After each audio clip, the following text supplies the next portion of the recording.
Joining us now, our good friend Senator Mike Crapo, joining us here at 580 KIDO. Senator Crapo, good morning. Good morning, Kevin. Certainly a lot to talk about, sir. First and foremost, your thoughts on the folks in Oklahoma. I know you want to send your prayers out to them. Oh, absolutely. You know, it was devastating to see what those tornadoes have done. And all across Capitol Hill yesterday, in every meeting I went to, the meeting was started with a moment of silence and a prayer for the families of those and for those themselves who were killed, and those who have been devastated by having their worldly belongings destroyed. It's a very, very difficult thing to see that kind of damage so quickly come to those who are not prepared. Well, it really makes you appreciate what you have. It does. It does. And last night as I watched some of the news reports as they interviewed some of the children and the mothers and fathers about how the day went for them and what they went through, it just makes your heart go out to them and, as you said, makes you appreciative of the blessings you do have. Now, Senator Crapo, I don't want to age you here, but we, do ask the probing, hard-hitting questions and a little lifestyle here as well. I'm sure you remember the Nixon administration, and what were you doing back then? I was in college, and I can't remember exactly where I was, but I was in a fast food restaurant buying a cheeseburger or something on the evening when the news came across that President Nixon had announced that he was going to resign. But I can still remember I was in a place buying me a hamburger or something at the time. How did that impact you then? And when we take a look at the subsequent administrations, how does that impact what we're looking at today? And we'll get into everything else, but how did that impact you and what we're looking at today, sir? Well, that was a huge thing, and frankly, I spent some time following very closely the Watergate hearings leading up to all of that, and for me, it was a game-changing situation to see the President of the United States have to step down. What we learned later on was that he was ready to stay in and fight hard until members of his own party came to him, the Republicans came to him and said, we don't believe that it's the right thing for the country for you to stay in. And I think that must have been an incredibly tough meeting to be held. Well, speaking of tough meetings, shall we begin with the Internal Revenue Service? And now we have the copying of the Fifth Amendment. You're there at the epicenter. What's happening? Well, the administration continues to basically just stonewall. As you are probably aware, yesterday we had two hearings in the Senate. I happened to serve on both of the committees that held those hearings, the Finance Committee and the Banking Committee.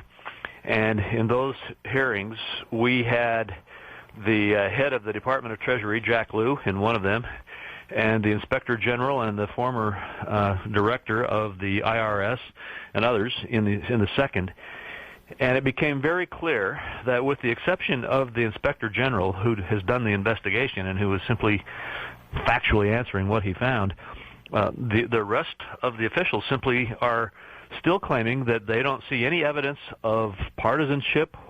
They don't see any evidence that this was an orchestrated plan, and that somehow this targeting of conservative groups just sort of happened. And they don't know how it happens, and I think that's one of the most common answers now is, I don't know. Do you find that answer credible?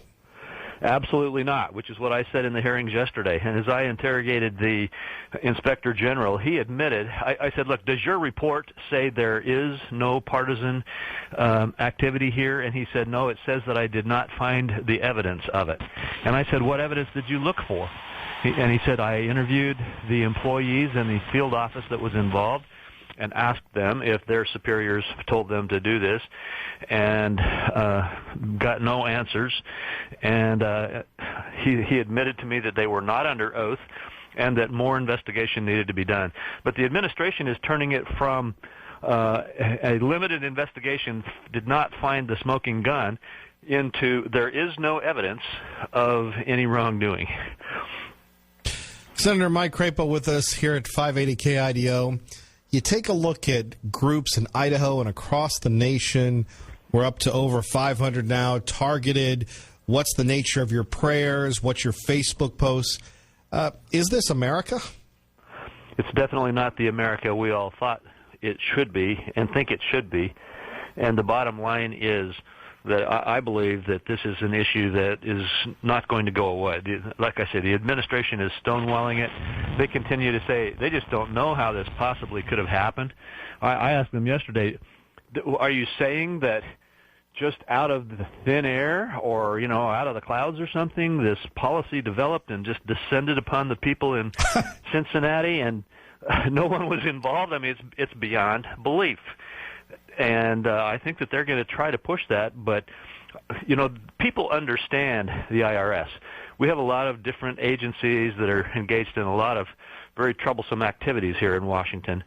But when it gets around to the IRS targeting people because they believe in the Constitution or targeting people because they believe we should control our national debt, people get that. And I don't think that Americans are going to let go of this easily.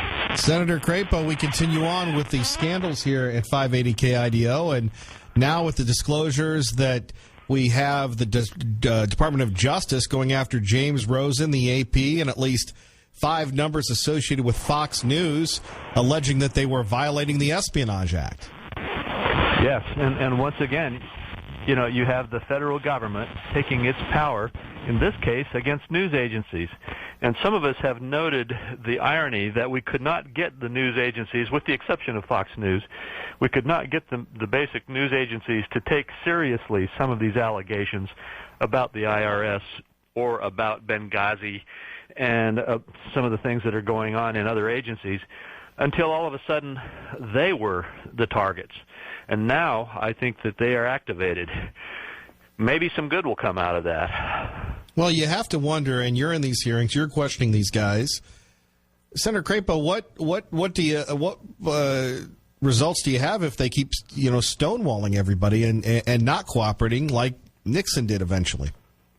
Well, eventually what has to happen is the investigation has to dig deeper, get into documents and emails, and as is now starting to happen in the Benghazi investigation, whistleblowers, people who have to this point been either demoted or hidden from the public view or pressured in one way or the other to keep them silent, will start coming forward. But I believe as Congress sticks with it and continues the investigation, that more and more will start to come out.